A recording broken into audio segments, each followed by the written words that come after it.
Morning students, आज का topic है संस्कृत से रिलेटेड सभी वर्गों के लिए 6, 7, 8, 9, 10। और मैं टॉपिक्स एक्सप्लेनेशन करने के पहले पुनः आप लोगों से ऐसा उम्मीद करूंगा कि हमारे चैनल को सब्सक्राइब यानी सदस्यता ग्रहण करें, शेयर करें, लाइक करें और अग्रसारित करें। आज का हमारा टॉपिक है संख्यावाचक शब्दों से रिलेटेड। संख्यावाचक शब्दों से रिलेटेड संस्कृत में उसको कैसे लिखते हैं। तो डियर स्टूडेंट्स, संख्यावाचक जो शब्द होते हैं वह विशेषण होते हैं। संख्यावाची विशेषण, संख्यावाचक जो शब्द होते हैं वह संख्यावाची विशेषण होते हैं। और आप लोगों ने समास में पढ़ा होगा, जिस समास का पहला पद संख्यावाची विशेषण है उसे हम लोग कहते हैं दिग्गु समास। त्रयाणाम फलयानाम समाहार त्रिफला, त्रयाणाम भुवानाम समाहार त्रिभुवन, त्रयाणाम लोकानाम समाहार त्रिलोकी। जिसका पहला पद संख्यावाची विशेषण होता है उसे हम लोग द्विगु समास के अंतर्गत रखते हैं। और इसकी संस्कृत में बहुत बड़ी भूमिका है। आपको अनुच्छेद लेखन में, अनुवाद बनाने में, काउंटिंग करने में, 1 से 4 तक जो संख्याएं होती है वह तीनों लिंग में होती है। स्त्रीलिंग में भी होती, पुल्लिंग में भी होती है, स्त्रीलिंग में भी होती है और नपुंसक में भी होती है। सबका अलग अलग फॉर्म है। पुल्लिंग में उसे अलग कहते हैं एका, एका, एकम। सबका अलग अलग फॉर्म होता है। पुल्लिंग में अलग होता है, स्त्रीलिंग में अलग होता है, नपुंसक में अलग होता है। और 5 से आगे की सभी संख्याएं सभी लिंगों में एक समान चलती है। उसमें हम लोग फर्क नहीं करते हैं कि पुल्लिंग में क्या होगा, स्त्रीलिंग में क्या होगा, नपुंसक में क्या होगा। उसमें किसी प्रकार का भेदभाव नहीं करते हैं, सभी एक समान रूप में चलती है। तो सबसे पहले मैं ले चलता हूं भक्ति, विभक्ति, प्रथमा, द्वितीया, तृतीया, चतुर्थी, पंचमी, षष्ठी, सप्तमी, अष्टी। करतरी प्रथमा जो क्रिया को संपादित करता है उसमें ने चिन्ह का प्रयोग होता है।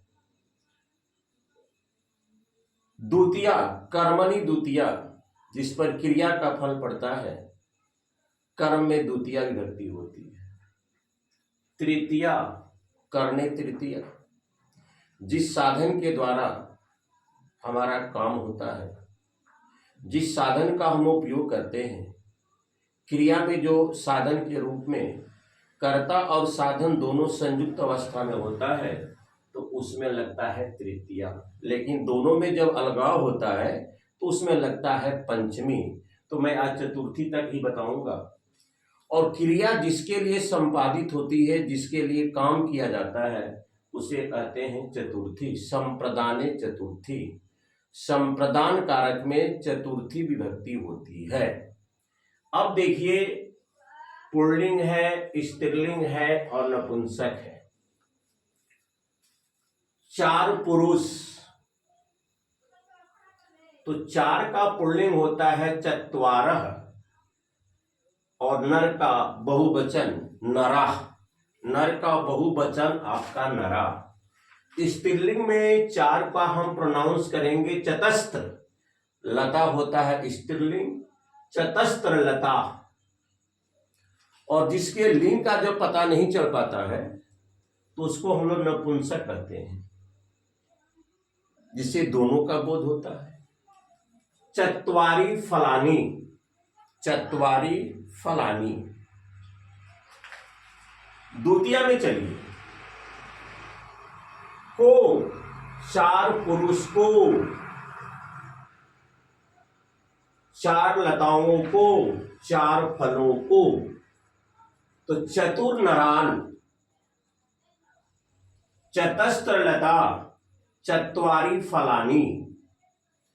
तृतीया में चलिए, चारों नरों से चतुर्भी नरः, चारों लताओं से चतस्त्रिभी लता भी, चारों फलों से चतुर्भी फलय।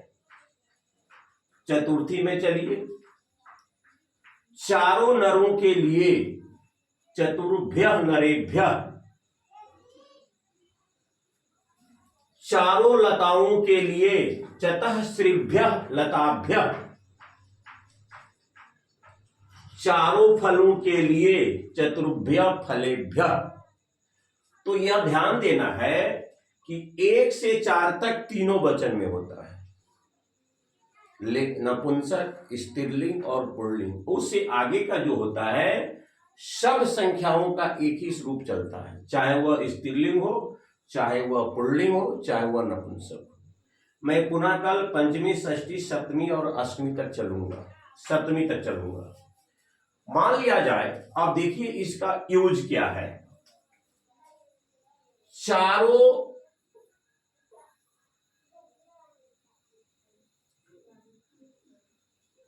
यह पुस्तक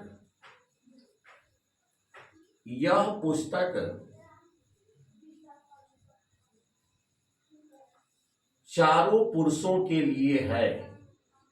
यह पुस्तक चारों पुरुषों के लिए है। चारों पुरुषों के लिए है।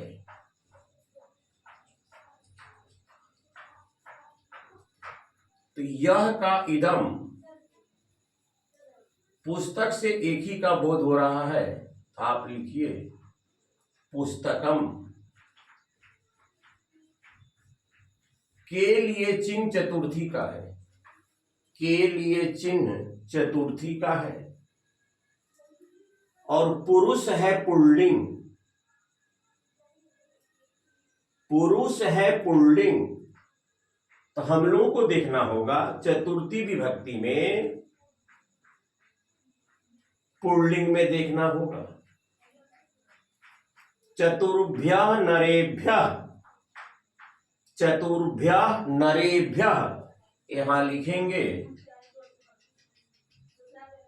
चतुर्भ्यः नरेभ्यः अस्ति। यह पुस्तक चारों पुरुषों के लिए है। अब चलिए, 4 बालक विद्यालय से आते हैं। अगर इसका हम लोग अनुवाद करते हैं, 4 बालक विद्यालय से आते हैं। 4 बालक विद्यालय से आते हैं। 4 बालक विद्यालय से आते हैं। विद्यालय से आते हैं। 4 बालक विद्यालय से आते हैं। अब देखिए बालक यहां पर पुल्लिंग है, तो 4 शब्द का पुल्लिंग देखना होगा। 4 बालक ने, यहां ने छिपा हुआ है। हम लोग प्रथमा विभक्ति में देखेंगे बालक का बहुवचन क्या होता है, बालका। और 4 का पुल्लिंग होता है चत्वारः। 4 का पुल्लिंग होता है चत्वारः। लिखेंगे हम चत्वारः बालका। चत्वारः बालका। विद्यालय से, विद्यालय और बालक में विच्छेद हो रहा है। ध्रुवम अपाय अपादानम। अगर 2 वस्तुओं के विच्छेद में जो वस्तुएं स्थिर होती है वह अपादान होता है। तो विद्यालय यहां पर स्थिर है, यह अपादान कारक में आएगा, तो विद्यालय में लगेगा पंचमी विभक्ति विद्यालयात्। विद्यालयात्। आते हैं, आ गच्छ।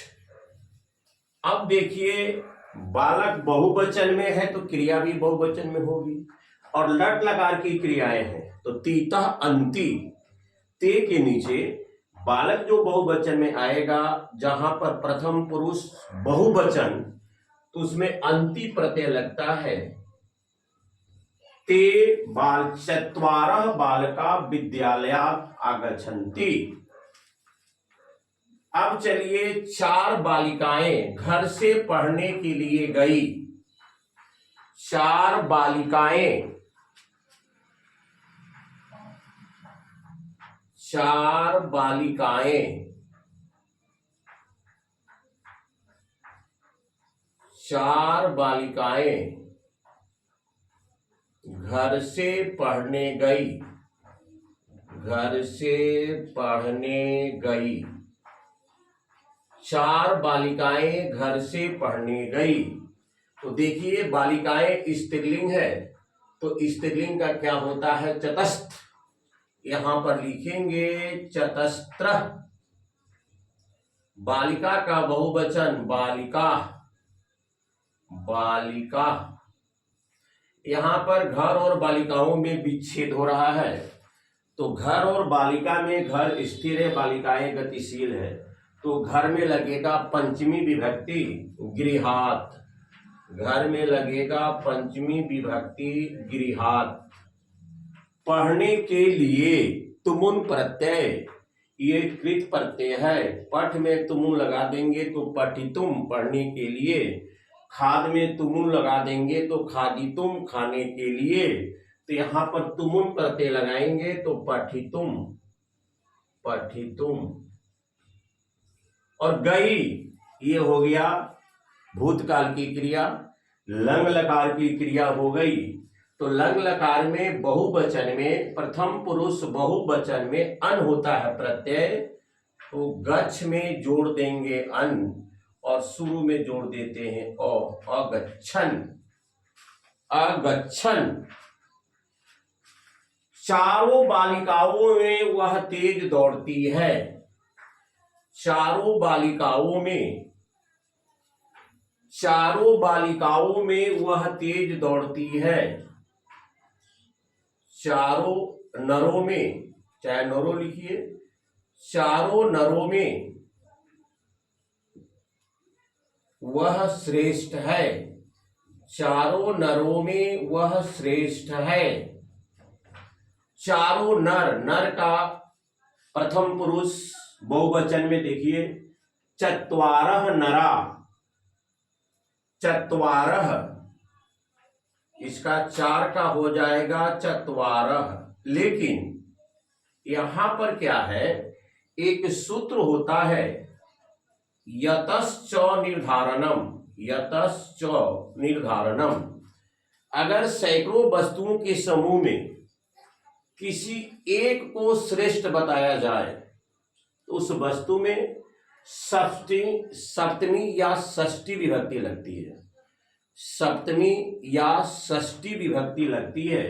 तो मान लेते हैं अगर षष्ठी लगाते हैं तो लिखेंगे नरा नाम, नरा नाम। वह का होता है सह, श्रेष्ठ का होता है श्रेष्ठ अस्ति, श्रेष्ठ अस्ति। वह 4 फल के लिए आया, वह 4 फल के लिए आया, वह 4 फल के लिए आया। वह 4 फल के लिए आया, फल के लिए आया, फल के लिए आया। वह का स, फल है आपका नपुंसक, 4 का नपुंसक में देखना होगा। चतुर्भ्य, चतुर्भ्य, चतुर्भ्य। अब फल का फलेभ्य या 4 फलानी, चतुर्भ्य फलानी, 4 फलों के लिए चतुर्भ्य। अगर फलेभ्य लिख देते हैं, सह चतुर्भ्य, 4 फलों के लिए, फलेभ्य, फलेभ्यः, फलेभ्यः। आया लंग लकार, आना का शुरू में जोड़ते हैं आ, गच्छ, और लंग लकार में प्रथम पुरुष एक वचन में कृत प्रत्यय क्या है? तो ताम अन अहतम तो आगच्छत। ये हो गया आपका सह चतुर्भ्य फलेभ्य आगच्छत। और लताओं में, चारों लताओं में तुलसी श्रेष्ठ है। चारों लताओं में तुलसी श्रेष्ठ है। या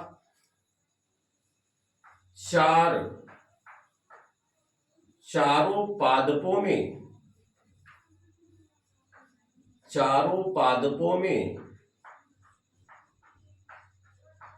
तुलसी पवित्र माना जाता है।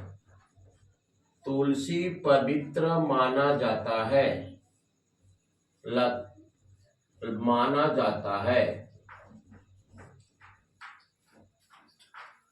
चारों पादपों में अगर चारों पादपों में तुलसी पवित्र माना जाता है। चत्वारः पादपों में चिन्ह किसका हो गया? यतस्व निर्धारणम। पादपेषु या पादपानाम तुलसी पवित्र मन्यते, माना जाता है। इस प्रकार से हम लोग संस्कृत में या किसी भी विषय में जब तक हम लोग प्रैक्टिस नहीं करेंगे, अभ्यास नहीं करेंगे, उससे आपका लगाव, लगनशीलता, उसके प्रति श्रद्धा नहीं बनेगी और दोनों के बीच की दूरी पैरेलल होती चली जाएगी। तो संख्यावाचक शब्द विशेषण होते हैं। मैंने बताया जिस समास का पहला पद संख्यावाची विशेषण होता है उसे द्विगु समास कहते हैं। त्रिफला, चतुर्भुज, पंचभुज, षष्ठभुज, पंचवटी। 1 से 4 तक तीनों वचन, तीनों लिंग में होता है, स्त्रीलिंग, पुल्लिंग और नपुंसक। 5 से आगे की संख्या है, तीनों लिंगों का एक ही रूप होता है। ये विभक्ति है प्रथमा, द्वितीया, तृतीया, चतुर्थी। इसका चिन्ह ने होता है, इसका चिन्ह ने होता है, इसका चिन्ह ओ होता है, इसका चिन्ह से होता है और इसका चिन्ह के लिए होता है, के लिए। 4 नरों ने, 4 लताओं ने, 4 फलों ने। 4 नरों को, 4 लताओं को, 4 फलों को। 4 नरों से, 4 लताओं से, 4 फलों से। 4 नरों के लिए, 4 लताओं के लिए, 4 फलों के लिए। अब आगे रह गया आपका पंचमी, षष्ठी और सप्तमी। तो मैं उम्मीद करूंगा कि वीडियो को एकदम पैशेंस से, एक बहुत ही धैर्यशील, शालीन बनकर आपको देखना होगा। जो मैं वीडियो पर डे शेयर करता हूं, अगर आप उसका अवलोकन करते हैं तो निश्चित रूप से जिस विषय का मैं एक्सप्लेनेशन करता हूं उसमें तो कॉन्सेप्ट के दृष्टिकोण से, मूल संकल्पना के दृष्टिकोण से आपको भारी मजबूती मिलेगी। तो डियर स्टूडेंट्स, मैं अंत में पुनः बोलूंगा, हमारे चैनल की सदस्यता जरूर लेंगे, शेयर भी करेंगे, अग्रसारित भी करेंगे, अपने मित्रों को सुझाव भी देंगे, क्योंकि मैं अथक मेहनत इस विषय वस्तु पर कर रहा हूं। इसलिए अंत में मैं सबों को आप सब भी अगर वीडियो को अंत तक देखते हैं तो हमारे तरफ से स्वागत भरा अभिवादन। Thank you very much.